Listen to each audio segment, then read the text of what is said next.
I'd like to acknowledge the original stewards of whose lands this podcast is recorded on. In York Region, we recognize we're on the traditional territories of the Wendat, the Haudenosaunee, and the Anishinaabe peoples, and that this is the treaty lands of the Mississaugas of the Credit. In Vancouver, we acknowledge that we are on the unceded territories of the Coast Salish peoples, the Musqueam, Squamish, and Tsleil-Waututh, whose presence on these lands continue to this day.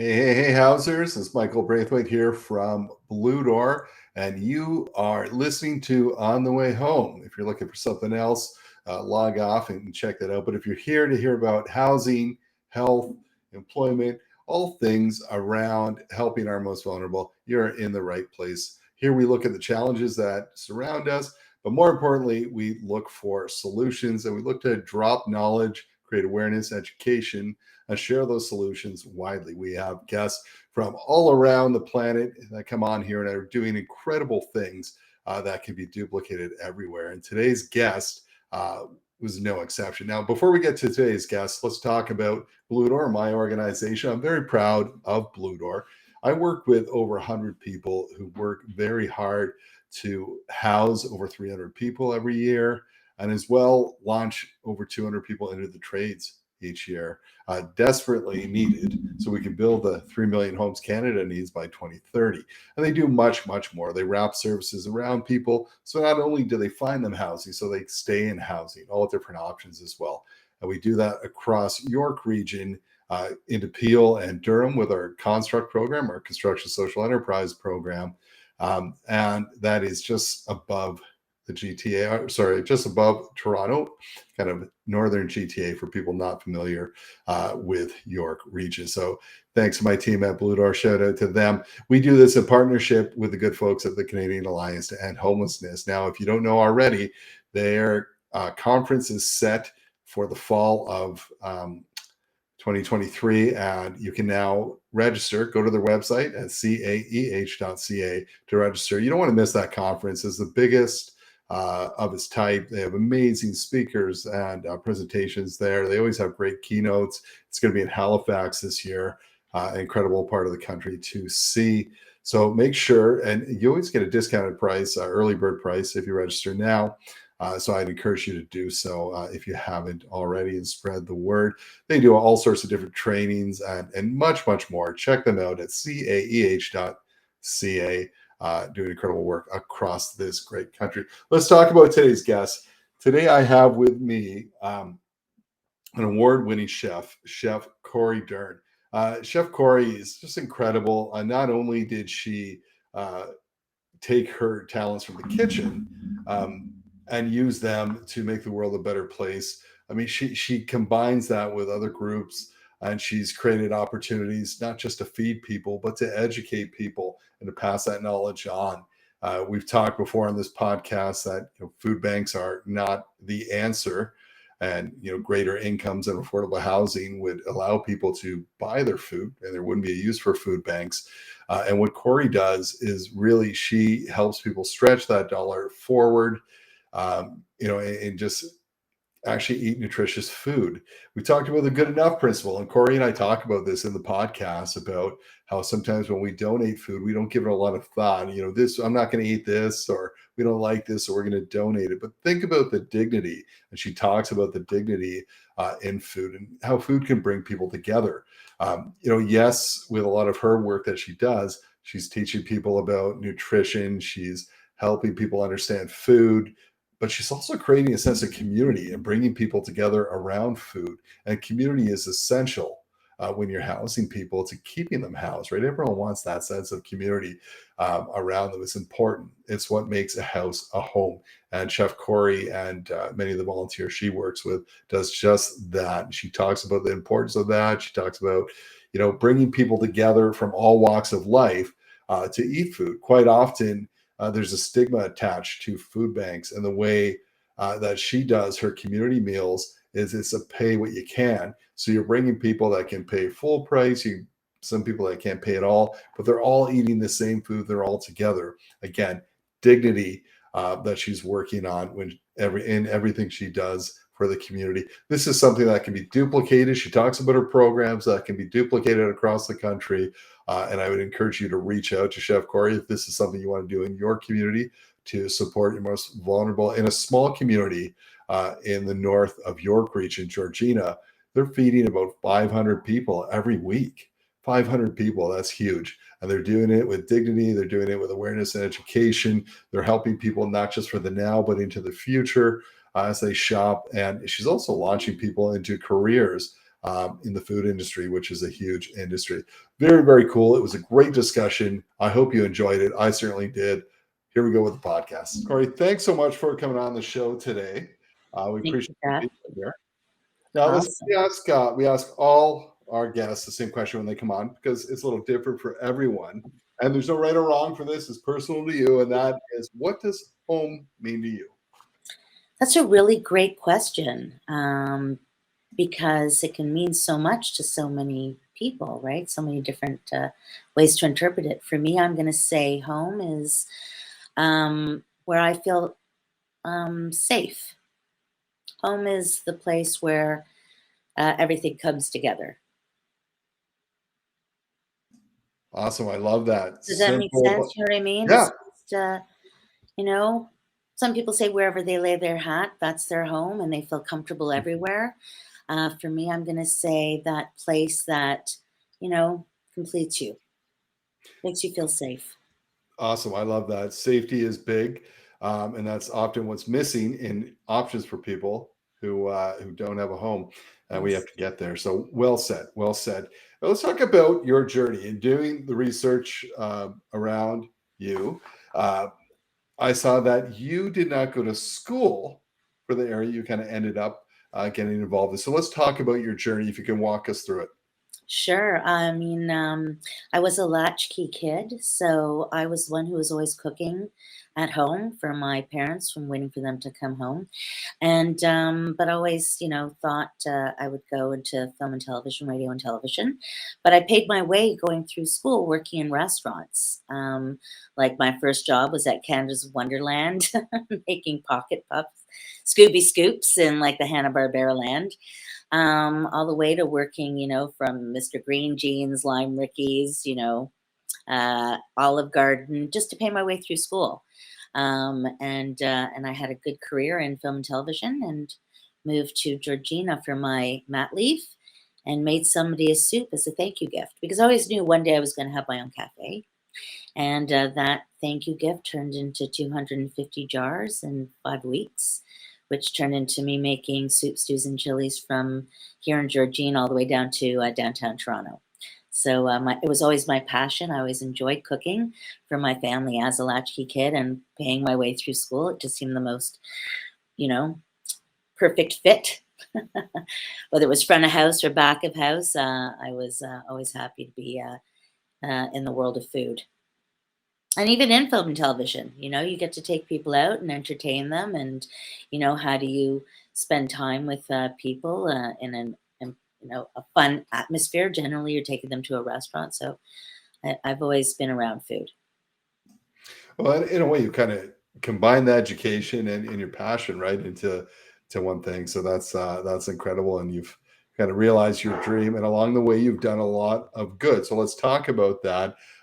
You've worked really hard over the years to help and support many of our most vulnerable, doing a lot of different workshops and things to teach people about nutrition, good food, shopping on a budget, those types of things. Where does that come from? Where did that spawn out of your love for food and kind of that television, radio stuff? It's so interesting. I really I really had this idea of what food was about being in downtown Toronto, and that whole, watching food TV and a gastronomic experience, and food, and it had this elevation to it. And I kind of felt like, why is food a luxury item when it doesn't really matter what's in your bank account? Everybody enjoys food. whether you have money, you don't have money, that doesn't determine your palate.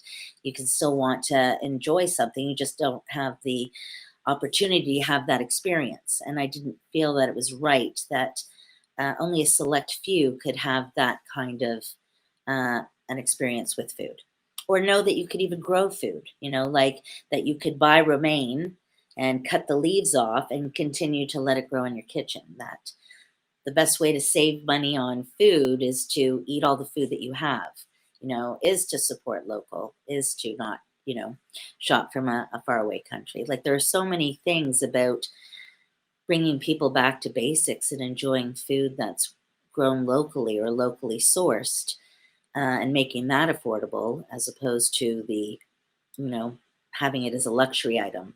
Do you know what I mean?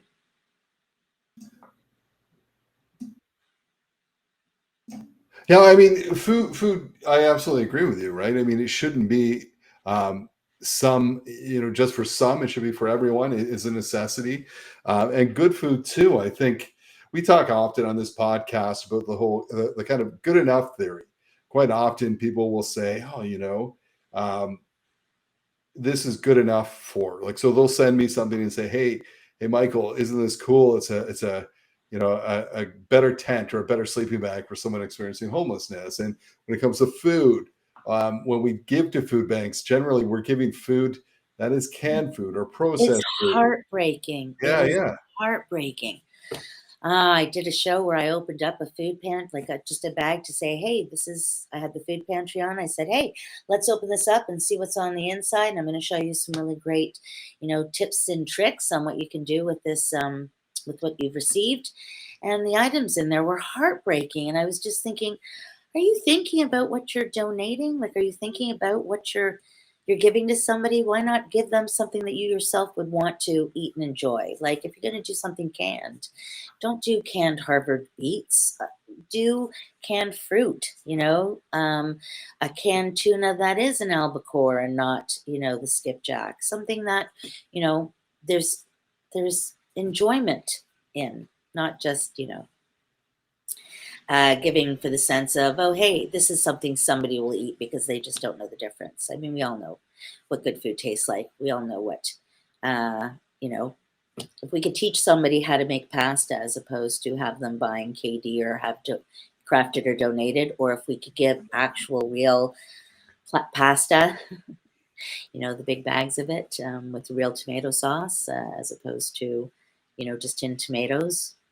It's devastating sometimes when you look at what's being donated, or just give money so that food pantries and people who look after people who have food insecurities we can shop for those things that they like, right? Yeah. A lot of people donate full turkeys, but not everybody who has food insecurities knows how to make a turkey or has the equipment to make a turkey. Yeah, absolutely, and well said. I mean, I think, listen, the intent, best of intentions, right? We want to harness those intentions and Of do course, of exactly what you course. said, right? Create that, as we're doing right here on this podcast, is awareness and education around, hey, you have these great intentions around, let's get a better tent, let's get a better sleeping bag, let's donate food, but understanding too the dignified approach to what would you want for yourself if you're to cook. And you bring up such a good point around choice, right? Everyone should have choice when it comes to food, and unfortunately, that's not always the way. Right. And the thing about our Georgina food pantry is that it's laid out like a supermarket, which I really love because it allows people to go through and shop for the things that they need. And I think that people think that there's a certain demographic that utilizes the food pantry, but doesn't realize that it could be somebody who's working two jobs, who is a single caregiver. There's so many, things, out of placement of home, not having a home. There's just so many variables. Dignity is a big deal. And I like that you would use that word. I was feeling it. The numbers, I mean, these are burned in my brain, right? Because I talk about them so often. The Who's Hungry report that the Daily Bread does annually, and they talked about exactly what you're talking about. The type of, when people think of a user of a food bank, quite often they might think, well, it's someone that is experiencing street homelessness, and yes, that would be someone who would. But also, we see more and more, unfortunately, food bank usage was at its highest in March of 2023. It quadrupled over the past couple of years. Your average food bank user, after paying for housing, has $8 left over at the end of the month. If you're Black or Indigenous, you would have $6 left over for yourself and your family, right? So the answer really isn't, let's be honest, the answer, and we're not talking about food banks today, but Neil Hetherington, who's a frequent guest on the podcast, would say, hey, listen, the answer is not more food banks. The answer would be adequate income and affordable housing. If you have those, you have Yes. choice, and you can buy your own food. And then you can listen to Chef Cori talk about, here's what you do. If you have that income, here's how you budget. Here's some recipes. Here's some easy ways to, cook good and nutritious food going forward, right? And we see that, and people need to understand that we do have to have choice. There has to be dignity around it. Absolutely. Yeah. It's compassion. It's about being, empathetic, sympathetic, understanding our fellow man, right? Everybody's entitled to food, clothing, and shelter. You know what I'm saying? And I think it's also really interesting about, once you are given that choice or given exposure and you're able to see the things that you're capable of controlling, because sometimes you don't have control in your life and there's just, what do you do? No control over your financial situation, house situation, or your food situation. So the fact that these places exist and that there are people, there's more people like you and I who care and are compassionate and want to help our fellow man than don't. So we're one of Well, those. call me naive. I think that generally Canadians are very compassionate. I think they just sometimes lack the knowledge, and maybe that comes from social media or just regular media.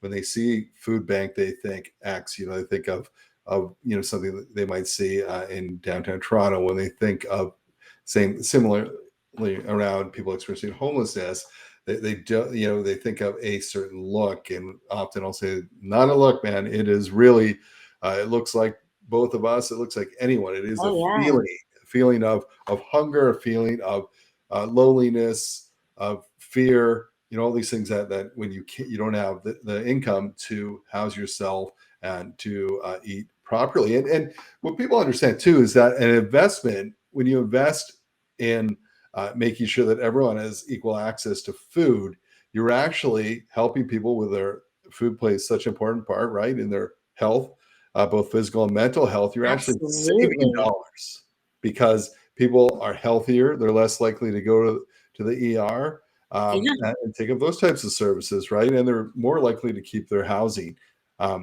when they're eating well and doing that. Now, you run a program where can you talk about some of the work that you've done? What do? You run workshops. What happens in these workshops? What are you teaching people? Well, one of the things that I do, just in play of what you were just saying about in our area, there's 123 families that rely on the food pantry. And that's families, not people. And so in the workshops that I teach, one of the first things that I talk about is if I'm, educating children or youth at risk, I ask them, how many are in a family? When you think of a family, what do you think of? And they generally say, anywhere between 3 and 5. And I said, well, there are 123 families a week that rely on the food pantry. That's a lot of people. That's around 500 people when you think about it. And so when you're talking about, there's your parents or caregivers or somebody might say to you, there are plenty of starving children in another part of this world. You better eat your food. The reality is it could be your neighbor. It could be the person you're going to school with. It could be somebody in this room. You're right. That look is a look that is incognito, when you can't afford food. And so I try to educate people right from the get-go that we don't spoil food, we don't food waste. So when we're cooking here, we're asking a lot of questions, we're getting to know food. There's no silly questions. The only thing that I just won't tolerate is the, throwing food around or wasting food. And everybody's pretty keen, right? So we do something known as the Good Food Collective. I'm part of the Good Food Collective. It was established between the food pantry, Roots, Connecting Communities, and Community Living. And the food pantry will get donations that I was mentioning before that they're not able to give out, on a person-to-person or family-to-family basis. So I turn that with my co-chef. We alternate. into a really delicious lunch as a pay what you can lunch that everyone in the community is welcome to attend. Roots will pick you up or drop you off or drop off a takeout lunch if need be. And community living are my food enthusiasts in the kitchen, along with other volunteers in our community who maybe couldn't afford to go to school, or they just want to volunteer or participate in learning kitchen skills. And those who would, may not have a job or may not be able to afford a roof over their head can come and volunteer. And then when we do a catering job in our World of Flavors catering, they get paid a livable wage, not a minimum wage, but a livable wage, and get to use the skills that they've learned volunteering for that lunch to actually work in culinary. And then we'll get them a job in the industry if they would like, etc. That's the Good Food Collective. And then there's the classes that I teach through the town, which one of them was, your how do you shop on a budget? How do you feed your family on a budget? And how do you save money doing that? And the number one way is to eat the food you buy. Eat everything you buy. So you buy what you need, you make a list, you shop local, and if you eat everything that you buy, right there, you're already saving money because you're not eating out as often, and you're being mindful with what you spent. You've dedicated that to an actual meal. And those are like, at working with farms. I do have a suggestion if you're ever looking for a handy tip of how to save money, but to, get variety as opposed to, making a lasagna and then cutting it into pieces and then putting it into a freezer or using it for later on. I think there are a lot of people who are used to just cooking for one person. Do you know what I mean? They don't have a family, or it's, how do you portion control that way? And so my suggestion in one of the initiatives with the Good Food Collective is to find 5 other friends who enjoy cooking. And what we do at the Good Food Collective is we have a recipe book, and you come in and you get your recipe book and you pay your fee. And that fee is the amount so if you were doing this with friends, you set a bar and say $25 for a meal that feeds 4 to 6. And you make a recipe and your friends make a different recipe, and everybody does 6 different recipes. And at the end of it, you each give a portion of that recipe to the people you did your workshop with.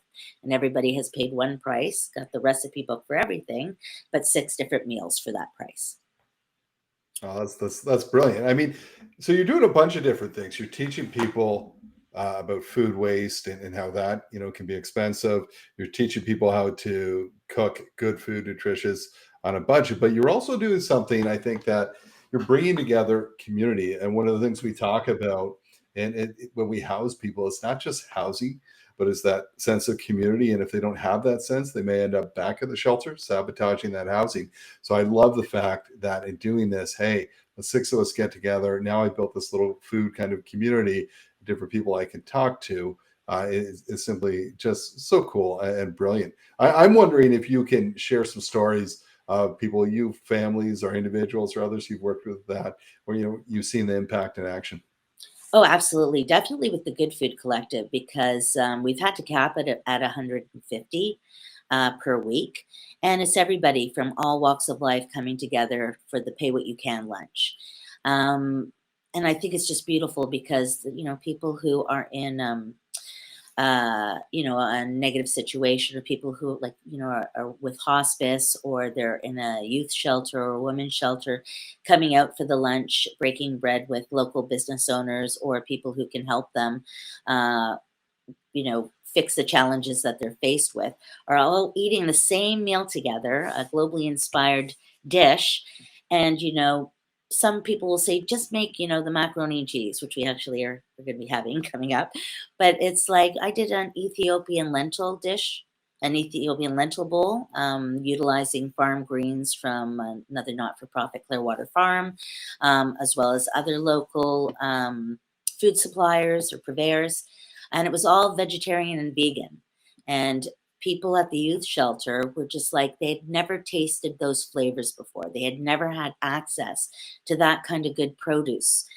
before, and their eye, it wasn't even oh, I don't want to eat this because it's not, deep fried. It was an excitement over eating it and a look forward to it. And can I have seconds, which is always lovely.